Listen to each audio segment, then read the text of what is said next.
4-H families. This is Linda Beech, Ellis County Extension Agent for Family and Consumer Sciences. And we're here today to talk about foods exhibits at the county fair.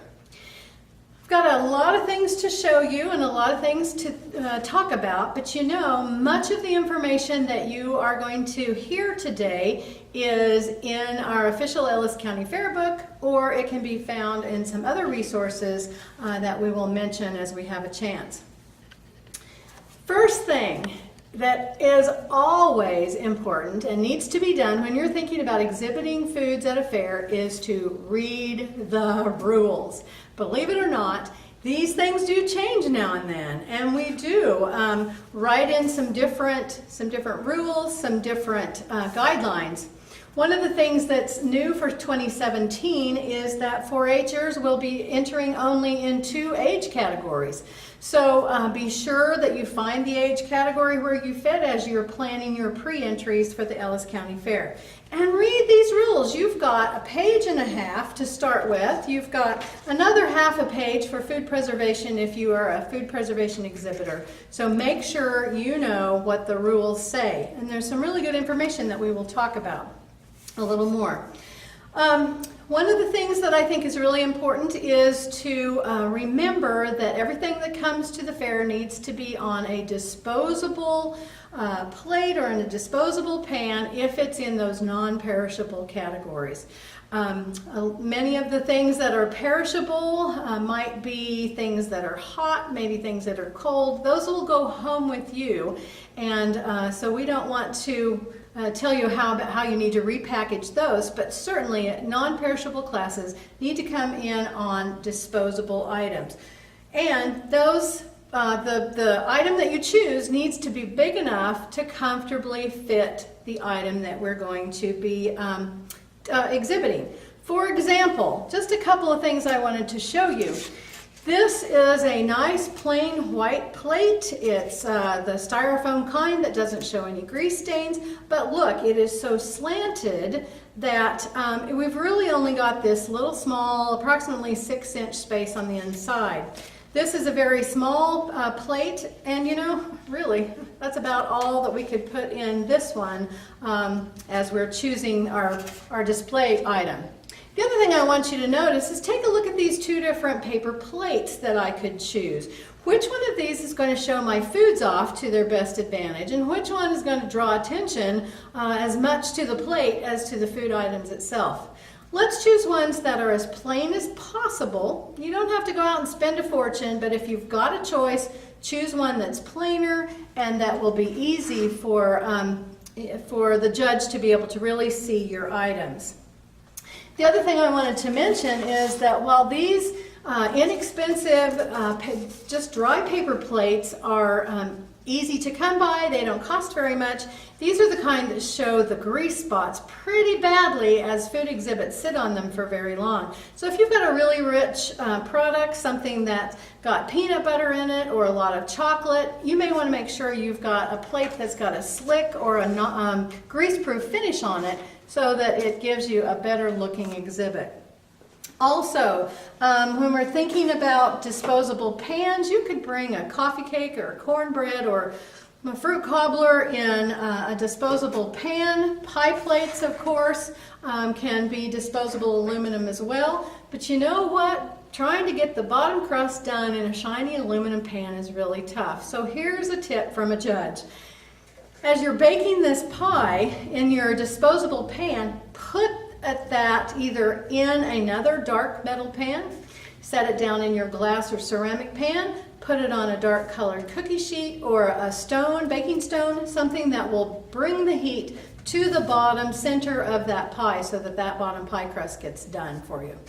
Okay, so they're not the easiest and best things to bake a pie in, but that's what we have to work with at the fair. The other thing is that we should have a covering that completely covers our foods exhibit when it comes to the fair. And you know, there are lots of things that we can use. They make large plastic bags in a 2-gallon and 2.5-gallon size. And if you need something even larger, a good trick is to use the turkey roasting bags, which are quite large to be able to cover, say, a long braided bread or something that comes in a large pan, a perishable item, for example. Cake boxes will be great to help you bring a large frosted cake in.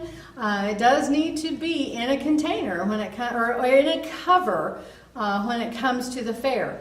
Now, part of that is going to keep your exhibit nicer as you are transporting it and presenting it to the judge. But also when we're done judging, if it's not a champion exhibit, those items go to a bake sale, and we certainly don't want uncovered large cakes, for example, or big breads just taken to the food sale table so that they have to try to figure out how they're going to cover those. Okay, as we're working with our foods exhibits, the first thing, of course, is to make sure your hands are as clean when you're preparing your exhibit as they were when you were baking it. So make sure that you wash your hands well, use hand sanitizer to be able to make sure you're not transferring germs around with those items. Well, let's think about preparing a foods exhibit. The first one, and believe it or not, even though it is clearly stated in the rules, we do have some mistakes every year. Make sure you choose the correct number of items to be exhibited. So, for example, individual items, 3. 3 cookies, 3 muffins, 3 biscuits, 3 no-bakes, 3 rolls. The number is 3. Now, it's totally fine to bring more with you the morning of the judging so that in case little sister sits on one in the car, you've got a spare. And it's not a bad thing to have a snack when the judging is done if you've got some extras that are on hand. But 3 come to the judge. You make that decision. Don't make the judge choose from among the 6 things that you sit out there and say, I know I only need 3, but here are a good number. Okay, so the correct number, uniformity is another thing that we're looking for in foods exhibits. So for example, I've got 6 cookies here that might have been baked by a 4-H'er, and we need to select an exhibit, and we're going to put them on this large, this is a grease-proof styrofoam plate. And so we want things that are roughly the same size. One of the K-State judges who trains foods judges across the state says she has seen judges stack the cookies to compare and make sure they are all exactly the same size and shape. Well, if you can see, obviously, the one that I've just placed on top is misshapen. It's more oval than it is round. And so we're going to choose cookies that look alike, approximately the same size, approximately the same color on the bottom as we bake them. And that's going to be our exhibit of 3. Some of these are perfectly fine cookies. They would taste great, but you know, we're really looking for showmanship in this project as well. And so we would cover this plate of cookies with a sealable plastic bag. We like that better than plastic wrap and tape because that's awfully hard to reattach the second time. So cover that exhibit and it's ready to go to the fair. The other thing that I wanted to talk about is if we're going to do a large exhibit, a large bread, for example, they do make very large plates that you can use, but I did find a platter that I think could be a great way to exhibit this long oval loaf of bread. We've got also, let's see, rolls. Now, I've got a great pan of rolls here. And it would be very tempting to just bring all of those to the judge. But you know, it really does say 3 rolls. And what we want to go for, again, is that whole sense of uniformity. So a good trick is to use a ruler to measure as you cut so that each one of the items you're exhibiting is as close to the same size as all the others as you can possibly do. Now these rolls, you know, these might have been by a beginning 4-H'er because we've got some that are bigger and some that aren't exactly square or rectangular, but we're going to cut those into sizes that we can exhibit. Okay, we'll put those on a plate here, and we'll have an exhibit of rolls. Now, if this were a larger pan, for example, a 9 by 13 pan where I had rolls down the center row, okay, there's one.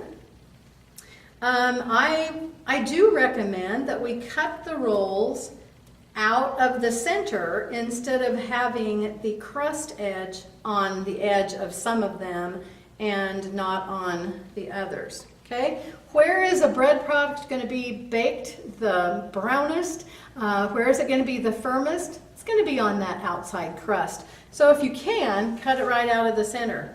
Same thing goes with your brownies as well. I think we'll use this one because brownies are always harder and more crispy on the edge than they are in the center. So I've got 3 rolls that I'm going to prepare for my exhibit. Give you a look at them here. I do have a crust, outer crust on each one. Again, I would probably prefer to do that differently, and you may even want to just slice that crust off before it comes in for judging. That's another possibility. We'll cover that and we'll make that our exhibit. And I bet Dad or little brother won't be too sad that you've left all of these other rolls behind for them to enjoy or for you to have for breakfast during the county fair. Finally, we want to talk about unfrosted cakes. So we've got an angel food cake here, and the rules say to exhibit this cake with the top crust up. Now, I don't know about when you were a child, but my mom always turned that angel food cake over, and she iced the bottom because it was that perfectly nice, flat area, real sharp creases, made great icing for a birthday cake. But you know what? As a judge, I can tell a lot about that exhibit by looking at the top crust. So, angel foods, top crust up. Chiffon cakes, top crust up. Don't be tempted to turn those over. Certainly a shortened cake like a shortcake, a golden glow cake, which is a single layer kind of a yellow cake. All of those things can be crust up as well. Now, what's the only exception to that rule? It's a bundt style cake where we have the decorative pan that we've baked that in. We do want to display that crust side down so that the ridges of the decorative pan are showing.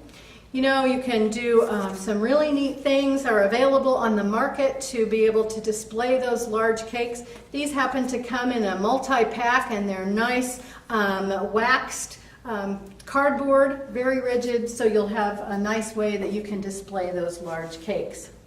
Okay, any questions about those? Give me a call and we'll talk about how to prepare that exhibit so that you have a prize winner. What else do I want to talk about? Let's see. Oh, the other thing is the size of an item that's appropriate for the age of the exhibitor. Now, for example, I've seen cookies come in that are even bigger than these, exhibited by some tiny, petite little first or second year 4-H'er. Well, you know, it's not healthy for us to be chowing down on great, big, gigantic cookies all the time. And so I often will ask, you know, what do you think about the size of these cookies? Are these an appropriate size for somebody your age? And while teenage brother probably loves it, can eat a handful, it might be more appropriate if we're going to have a young, small exhibitor to have cookies that are a little more reasonable in size. Okay? That's a value judgment, and I know there are kids who can scarf down lots of cookies, but that is something to think about. We're trying to encourage healthy eating and a healthy lifestyle with our 4-H Foods project. So let's not just overdo the portion size completely out of line. Okay, so what I've talked about so far has been showmanship in the foods project. You know, I haven't mentioned anything yet about what the quality of any of these products is, and that's a whole other area that we could talk about in great length. However, showmanship is how you get it to the exhibit at the fair. The second category that we need to address is food safety concerns. You know, our foods exhibits come into the fair, they sit there on tables until judging time, then if they're not held back for champions, they go to a bake sale, they sit on a table again part of the afternoon. So we really only want those things to come on display and for bake sale purposes and stuff to be non-perishable food items. Here in Ellis County, we're lucky that we have the opportunity to bring some of those perishable foods, but not every fair does. So make sure you know what's considered perishable and non-perishable for our fair, and so that you can get it into the right class as you're entering those items. So what is considered a perishable food item? Our K-State food safety specialist said they are typically things that are high in moisture, high in protein, and neutral acidity. Okay? The acid foods are things like fruits and such that may mold, but they may not necessarily grow illness-causing bacteria. So the perishable, high moisture, high protein, neutral acidity foods would be things like dairy products, meats and cheeses, those kinds of foods. Eggs fall into that category as well, where they need to be cooked into the product. If they're not, we need to handle them as a perishable food item. Those kinds of perishable foods are the things that are unsafe to store and to eat at room temperature.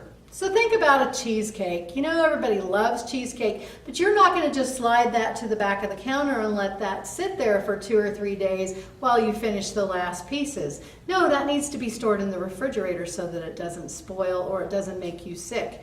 And so here are some more examples of foods that K-State food science folks consider to be perishable products that would need to be entered in the perishable category. For example, icings or frostings that have raw eggs in them, they're a perishable product. Cream cheese, a high proportion of cream cheese in an icing is a perishable product, and it needs to be entered in the perishable classes and kept refrigerated. Even heavy cream, if that's the majority of the icing product that goes on that cake. So think about chocolate ganache. All chocolate ganache is chocolate melted into a proportion of heavy cream. And our food science folks consider that to be a perishable food item. So again, in the hot temperatures at the county fair, it's kind of a risky product anyway, but we do consider it a perishable food item. Lemon curd. You know, even if it's commercially made, once lemon curd is opened, it needs to be stored in the refrigerator. So again, that's a perishable product.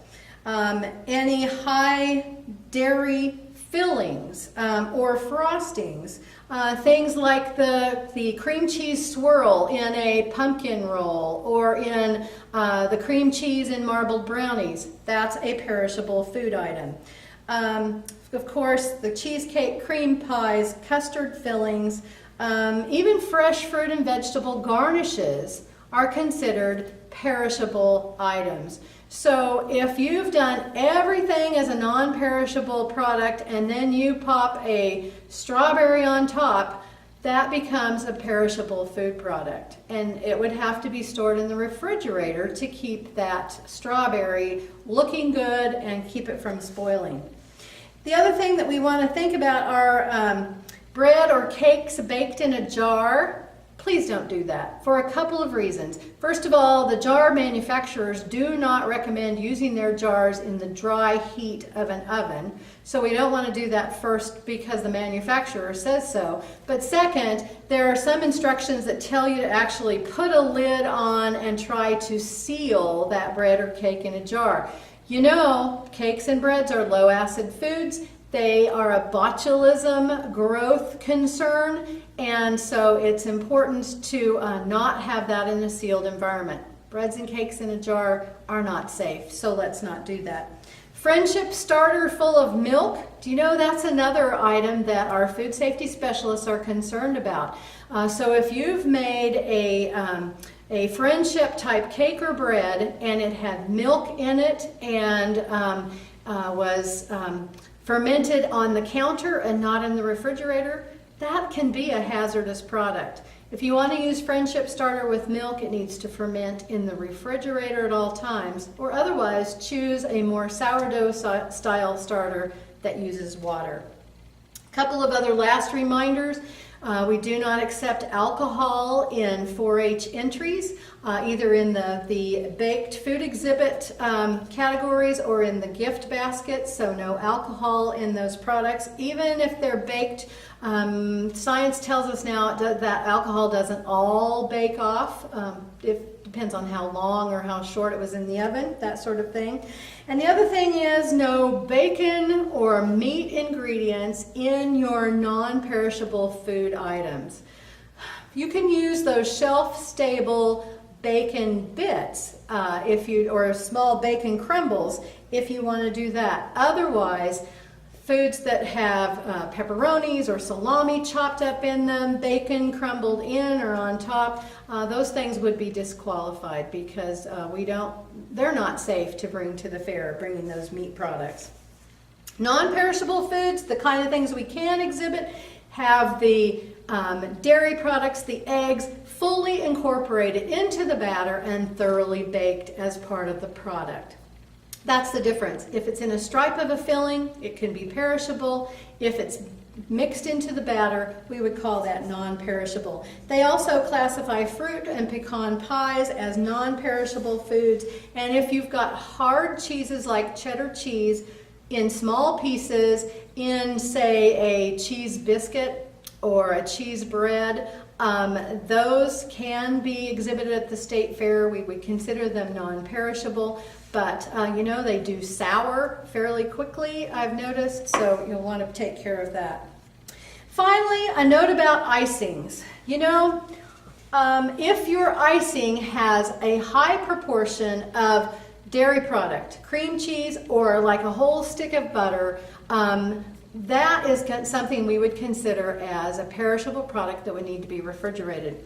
Instead, at fair time, you may want to think about using solid shortening instead of the refrigerated products, butter or margarine, so that you have something that isn't considered perishable in that way. And plus, this has a much higher melting point, so it doesn't get as soggy and it doesn't run as much as you're trying to get it to the fair. One quick finishing comment, and that's about food preservation exhibits. Anyone in 4-H Foods can enter in the 4-H food preservation classes, but that is something where we very carefully need to read and follow the rules, and you need to be able to do that home canning safely and properly before it ever gets to the fair. Couple of key points. Make sure you are using up-to-date resources. Anything older than 1995 is not considered an up-to-date or reliable resource. Food preservation guidelines underwent a major renovation in 1995. So don't use grandma's instruction book. Make sure that you are using up-to-date. Also, make sure that when you're doing your home canning, you are using a reliable source that has been lab tested to verify the safety of all those recipes. I've got our K-State canning publications, reliable source. USDA is a reliable source. So Easy to Preserve from the University of Georgia.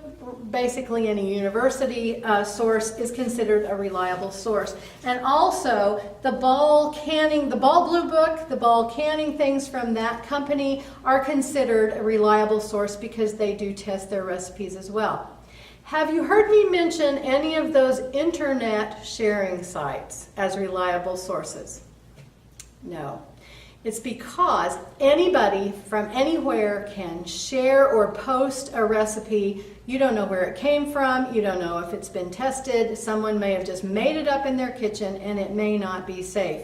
So look out for Pinterest and Taste of Home and allrecipes.com and even some of those old community church cookbooks that had canning recipes in the back. Those may not be considered safe and lab tested verified recipes. Okay? Last thing, if you are bringing food preservation to the county fair, let's see if I can pick it up. There we go. It must be properly labeled, and there is an official 4-H food preservation label that we want you to use, because it not only says your name and your county and the class number and all that sort of thing, but we ask you your canning method, processing time, altitude of residence. Altitude affects our canning instructions nowadays. If you don't know about that, give me a call at the extension office and we'll talk more about that. We would list pressure that we used if we were pressure processing, and we want the date, the year that this product was processed. So everything that comes in for food preservation must be officially labeled. And the other thing is that every food preservation entry must have the recipe that lists the source.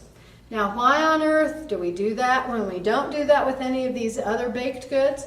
Well, first of all, is so the judge can verify your canning procedure. We can check to make sure your source is reliable and up to date, and we can talk to you about the process you used.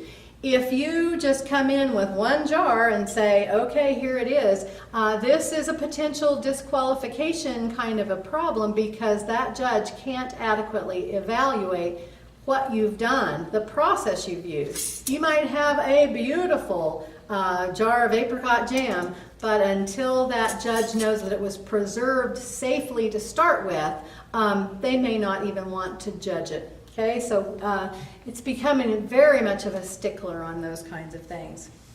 Well, I think that covers the things that I wanted to mention today. Start with the rules, think about showmanship, and then be very careful about the food safety issues. Anything that wouldn't sit on the shelf for a couple of days needs to be considered a perishable product and stored in the refrigerator, entered in the perishable food classes.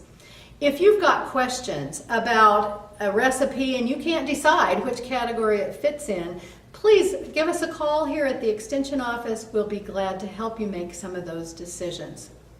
Okay, 4-Hers, get ready for fair time. It'll be here before we know it, and we want you to have prize-winning exhibits.